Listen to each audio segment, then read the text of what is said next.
Good evening and welcome. I'm Lauren Dorsett. Thanks for joining us. Well, first tonight, we begin with yet another school shooting. Shots rang out at a community college in Texas. But it is estimated that there are going to be 200,000 people here watching on Goat Island and across the way on the Canadian side. Researchers believe they may have cracked autism's code, and the solution lies in your tummy. Meanwhile, almost 12 years after they were banned following 9/11, knives that are less than 2.3 inches in length will soon be allowed back on flights. The Florida House of Representatives passed a bill to ban new forms of synthetic marijuana. We just purchased what was labeled as Mr. Happy at a local convenience store. And if you look on the packet, it clearly tells you does not contain any prohibited ingredients. What it doesn't tell you is what it does contain. So I guess with Florida being such a big swing state and with the swing voters out there, how do you reassure them that if you are reelected, you'll be able to work with those Republicans and get it done, especially after such a tense campaign season? Well, you know, more on Mitt's big moment. Lauren?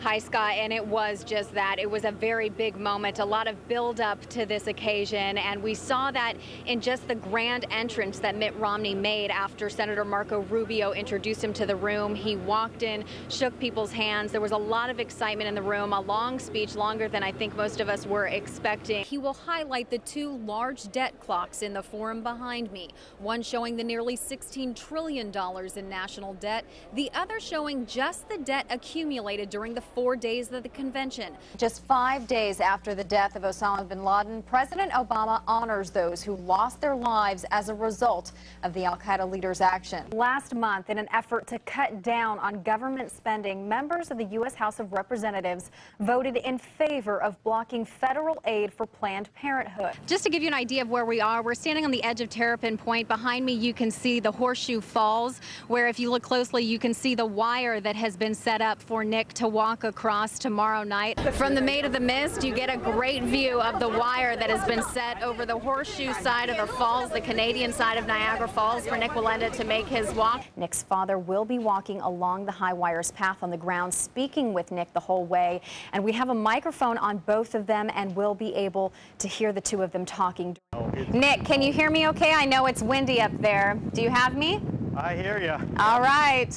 Yeah, you tell me, are you guys good? I'm ready to go.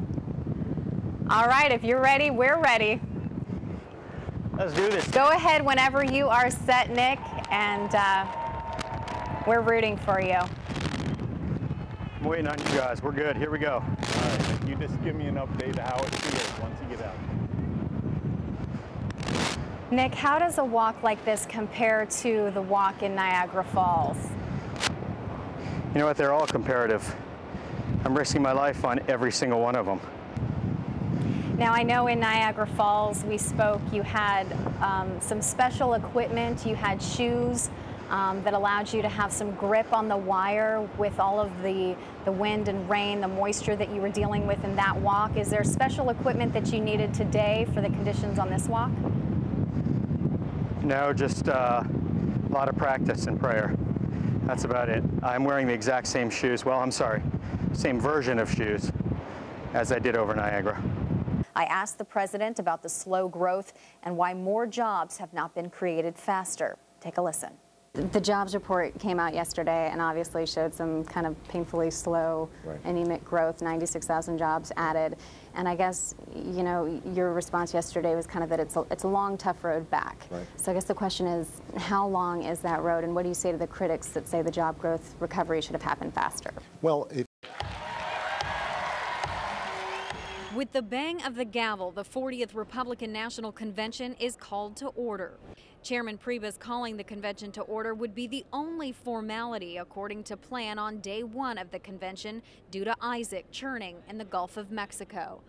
Obviously, our first concern is for the people who are in the path of the storm. With the massive storm expected to hit the northern Gulf states possibly on the 7th anniversary of Hurricane Katrina, Republicans were asked if they expected to change the tone of the convention. The storm is out there. There's nothing we can do about the storm, but we're going to carry forward and we're going to present a clear contrast between President Obama's failed policies and Mitt Romney's vision for a better future. And with the economy expected to be Romney's focus in his speech Thursday night, he will highlight the two large clocks in the forum behind me. One showing the nearly $16 trillion in national debt, the other showing the debt just accumulated during the 4 days of the convention, driving home his message for the need of new fiscal leadership in the country.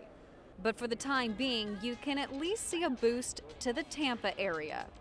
Thinking about my baby. Even at the convention's welcome party at Tropicana Field, the Anna Maria Island privateers who served as hosts were thrilled to share what the Suncoast has to offer.